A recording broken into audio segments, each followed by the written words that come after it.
Pistons fans, I know it's been a minute, man, but outside of above the rim, man, I gotta come talk some basketball. I've been making personally Lions videos a lot for a while now. It's not fair. I had to show the Pistons still some kind of love, and just kind of hard out there when the season's not going on. But let's get into it, man. What I need to talk about today is we've been hearing about. Well, first of all, there was rumor, has it, I don't guess it's not rumor, but Luke Kennard, for example, was healthy and was actually about to play the next game that we had until the whole virus thing came out and basically ended the season, so, or postponed the season, whichever one you want to call it. And now we're hearing that Blake Griffin is healthy and ready to, and probably could have came back now too. Here's the thing. Let's just scrap this season away for a second. I want to talk to y'all, man, because I want to know how impactful can Blake Griffin be next year, because we know what he did in 2018, and we know he put up one of the best statistical seasons that he had in his career, one of at least top 3. And my thing is that year ended bad for him as far as injury goes. We don't have, without Blake, we don't have as much as we did during that time. Not that we had so much then, but it's like we don't have a consistent point guard to play with now. Even though Reggie Jackson was what he was, y'all didn't like him, he was somebody we can sustain with for a moment. Andre Drummond is now gone, you know, and you have a lot of question marks there, believe it or not. You know, Derrick Rose is here and all, but see, the problem is, even if you start Derrick Rose, you know, you got a lot of question marks still, because you don't know who's going to back Derrick Rose up as a point guard. You don't trust Bruce Brown. And, you know what I'm saying, we don't know if he's going to improve. Luke Kennard has to prove he can stay healthy, and it's a shame because I pegged him right last year. I said that he would go on, have a breakout year, and he was actually doing that until he got hurt, and that's a shame. But, you know, with Christian Wood, he's not an ideal guy to put at the 5. We do need a center. But even despite all that, some people actually still believe we could make a playoff push. And my thing is, how impactful can Blake be on that? Because if you feel we can make the AC, to me, I feel like you're going to still run his body to the ground. And I know I've criticized Blake Griffin a lot in the past, and especially when it comes to his defense and his leadership, but it still wouldn't be fair to push this guy to the absolute brink of destruction just to force us into something that we probably don't deserve to be in if we can't sustain anything without him. And that's what I'm saying. And this is not a good draft class to be trying to force him to carry it. I mean, we are forced to get this draft right.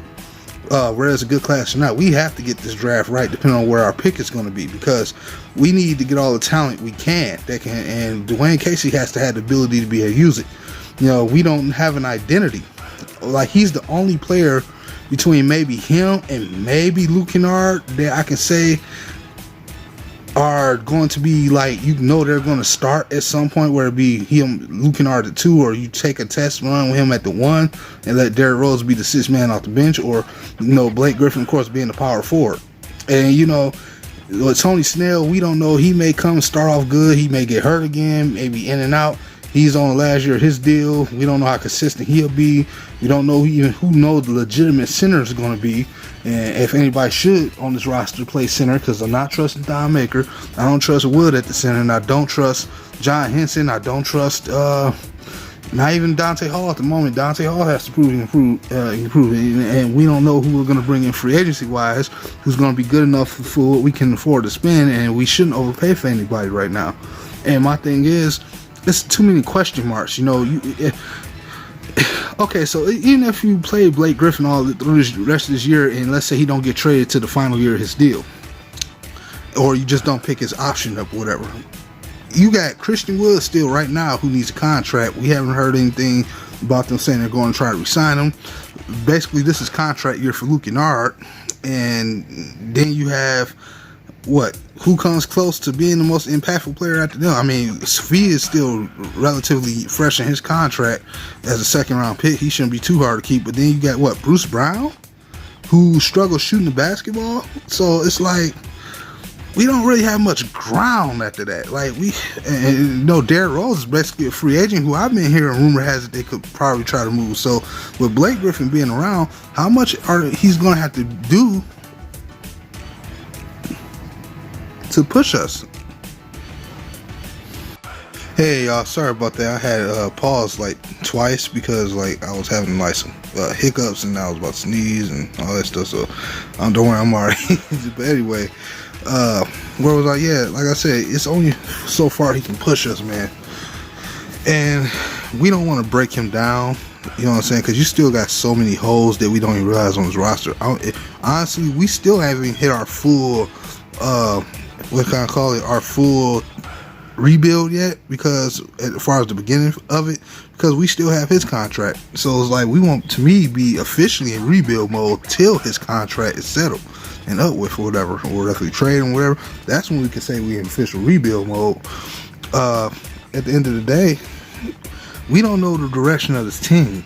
We don't officially know, and I know this technically by law the season wasn't supposed to be over yet, so it's kind of like hard. But I didn't see any signs of life from the young guys because they weren't really contributing. It was basically all the best of Christian Woods and the few veterans on the team, and you know what I'm saying, certain players like that. Like Luke wasn't even back yet, and that's how we were getting by, you know, being competitive. And you know, at the end of the day, Pistons have a lot. Blake Griffin has got to go through a lot with this team. You know what I'm saying? We don't have a center, legitimate center. We don't have a point guard that I can trust outside of Derrick Rose, who for only 25 minutes, and then he's known to get hurt. You know what I'm saying? We have, and then the small forward position is still kind of open, not open, but we still have a lot of work there. We need somebody who could be at least a temporary fix, which is Son Snell is supposed to be. But the way in case he's using Sekou, it's just not. I'm not inspired right now. So it's kind of hard to see that this team will be a playoff caliber team over the next year or two. You know what I mean? Like, we really gotta see what identity we gonna be rolling with, and whatever we got, we have to build towards it, man. That's why we must knock this draft out, because even if we do get rid of Blake's contract, that doesn't solve our problems, because we gotta pay Christian Wood now. And to me, you can try to lowball him and give him like $5 million, $6 million for a season.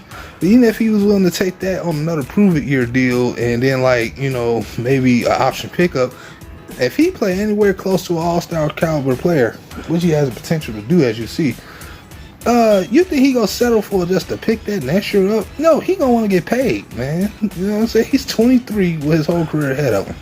He ain't nowhere near his prime yet, and he's just not getting real opportunity now. You think he gonna want to settle for a cheap contract? You have to pay him. But I'd rather you pay him big money, because, you know what I'm saying, he's young, at least, and has whole room to grow. You know what I'm saying? Especially if you actually add pieces around him, which is something I'm not confident in them doing, because they haven't shown the ability to do it yet. And you know what I'm saying? So we still got to see how that's going to work out. And he can bulk up, needs to bulk up and get stronger. They're going to show a lot during the offseason outside of just jump shooting at Rico Hines to show that they're really out here taking it seriously, man. That's why I don't like going crazy over working out and stuff like that. Like even with the Lions with Ty Johnson, that's nice and all, but can you do that when the season starts? Can you show that it's been bearing fruit? But that's how I'll leave it for today, man. That's how I'm going to leave it for y'all today. Leave in the comment section if you think Blake Griffin is primed for a bigger year. I think he is, because the opportunity is going to present itself. So I think he will be. But just leave in the comment section how you feel, man. The direction of the team and his involvement.